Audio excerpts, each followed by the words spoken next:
It's a natural tendency to believe that the world as we know it will remain as we know it, and that any change that does come will be gradual. However, history has shown over and over that this is a false assumption.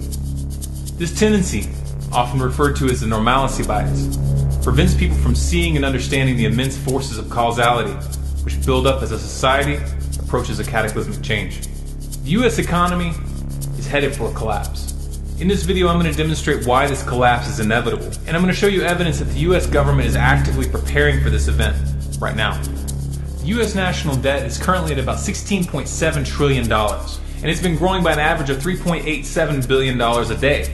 This is an inconceivable amount of money. The human mind just isn't capable of registering what numbers of this size actually mean. So let's take a look at a visual representation. This is $100. This is $10,000 in $100 bills. This is $100 million. It's also about how much 3,500 Americans would make with a salary of $28,500 a year. And this is 16 trillion. Again, these are stacks of brand new $100 bills. And guess what? This number is dwarfed by the unfunded liabilities that are estimated to stand between 86 trillion and 123 trillion, depending on who you ask. To add to the mix, we have an estimated $1.2 quadrillion in debt-based derivatives still in the banking system. Now, I couldn't find a graphic representation of $1 quadrillion, but a quadrillion is 1,000 trillion. So it's 1,000 times this. Like I said, these are inconceivable figures here. This is not fixable. Those who try to convince you otherwise are not misinformed. They're lying to you. One way or another, we're headed for a breaking point. This is the inevitable result of having a debt-based currency. For more information on this topic, please watch my video entitled Why a Dollar and Euro Collapse is Guaranteed. The US government sees this coming and they are preparing. The way that they're preparing, though, should make the hair stand up on the back of your neck. You might remember not too long ago I did a report on the billions of rounds of hollow point bullets and buckshot that the Department of Homeland Security has on order. Perhaps you thought this was a crazy conspiracy theory. Well, if Forbes is willing to acknowledge it, is that mainstream enough for you? Last week, I put out a detailed report covering a leaked government document entitled Internment and Resettlement Operations, or FM 3-39.40, which clearly outlines the plans for military internment camps for U.S. citizens. It specifically mentions the use of psychological operations officers within the camps to isolate activists and to pacify the population. The link to the video and the document itself is in the description. And then there's this. Well, we have our big vehicle out here. It's an armored vehicle. It's an MRAP vehicle. It's mine resistant, ambush protected. That's what it stands for. This is what we use to deliver our team to high-risk warrant services.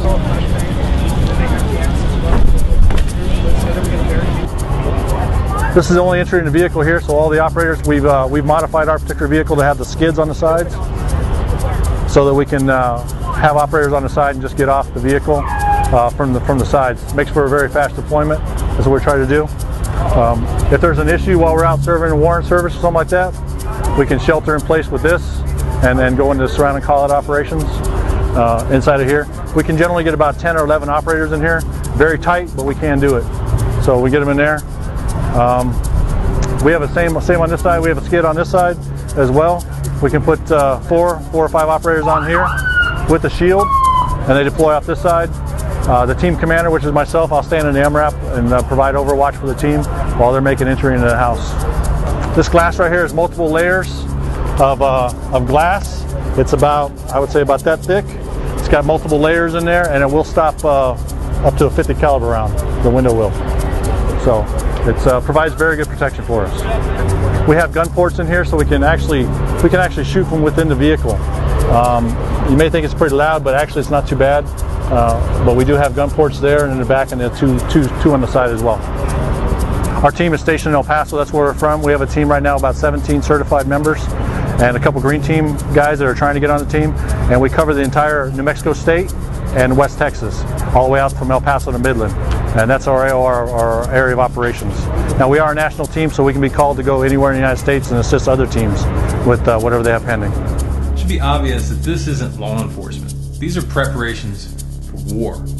Combine all of this with the NDAA of 2012 and 2013, which give the military the right to kill or detain anyone anywhere in the world without a trial, and you've got the makings of a full-out military dictatorship. Powers that be have no intention of becoming the powers that were. Their system might be falling apart, but they aren't about to just let the people choose what comes next. Now, if you're a rational, intelligent person who's willing to look at reality, then this information is bound to be frightening. For some people, it'll be so overwhelming that they'll just push it out of their minds and do their best to avoid thinking about it. Others will understand that this is irresponsible and will want to do something. But what? Well, let's start by using the process of elimination and discard the options that clearly won't do any good. Option number 1, vote the bums out. That's not going to work, guys. The elections are rigged. The entire system is corrupt to the core. This should be obvious to you by now. You have zero chance of getting your country back through politics at this point. To pretend otherwise is just delusional. Option number 2, hold protests or fill out petitions. Come on, seriously? The criminals running the system don't care what you think. Your petitions mean nothing to them. Stop groveling at their feet. Option number 3, launch a violent revolution. Okay, as popular as this option may be with some people, the fact of the matter is the public is not psychologically or logistically prepared for this. If a small handful of civilians armed only with rifles and handguns try to take on the federal government right now, the results would be disastrous. Anyone with urban combat experience, especially veterans of Iraq or Afghanistan, can attest to this. So what does that leave us? I'm going to describe 3 steps that would change the game if the people could bring themselves together. This is not a command or recommendation, it's just my analysis of what would work. Step number 1, cut the federal government and the bankers off financially. Bleed them dry on every level, meaning stop every single payment going in their direction. If you aren't willing to go cold turkey in this regard, organizing a file for extension, day of action, for example, this April, might be a start. Make no mistake though, to really bring these crooks to their knees, you're going to have to play hardball. Step number 2, occupy and blockade the Congress. Do not let these criminals through the doors. Congress and the Senate are guilty of high treason. The most lenient penalty that they should face for the crimes that they have committed would be a life behind bars. Merely preventing them from going to work would be beyond merciful. But it would be a start. Step number 3, call for the military to break the chain of command and refuse to fight in these wars in Africa and the Middle East. Call for them to come home and protect the people from its real enemies. If soldiers want to fight for freedom, they need to disband the Congress, the executive, and the kangaroo courts that some like to call the judicial system, and bring the financial cartel, which is really running this show, to justice. Sound extreme? Yes, it's extreme. But that's what it would take. Short of this, America's headed for an overt East German-style lockdown when the economy unravels. This isn't something that's coming 20 or 30 years from now. The scale and the pace of the government's preparations should make that clear. Those who have young children and who don't want anything to do with this insanity would be advised to have a plan B, meaning you need to make the necessary preparations to leave the country on short notice. You should have a passport for every member of your family. You should have enough cash to get you out of the country. You need to research the geography, the politics, and the immigration policies of several countries. If the country you're looking at speaks a foreign language, then you need to start learning that language. This is really just the bare minimum. Listen, I don't want to look at this any more than you do. I don't want to see my country go down this road. And to be honest, I don't know what our chances are of changing the outcome. All I know is that we have to try. We've got to wake people up to what's coming.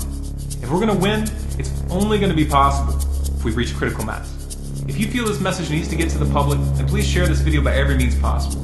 Share it to Facebook, to Twitter, to your friends via email. If you want more content like this, please subscribe to this channel, Storm Clouds Gathering, here on YouTube. For bonus content and updates, follow us on Facebook, facebook.com/StormCloudsGathering. On Twitter at Collapse Updates. And of course our website, stormcloudsgathering.com. Also, we're doing our live broadcast Wednesday nights, 10 p.m. Eastern, which is tonight, here on YouTube. So be sure to check in for that.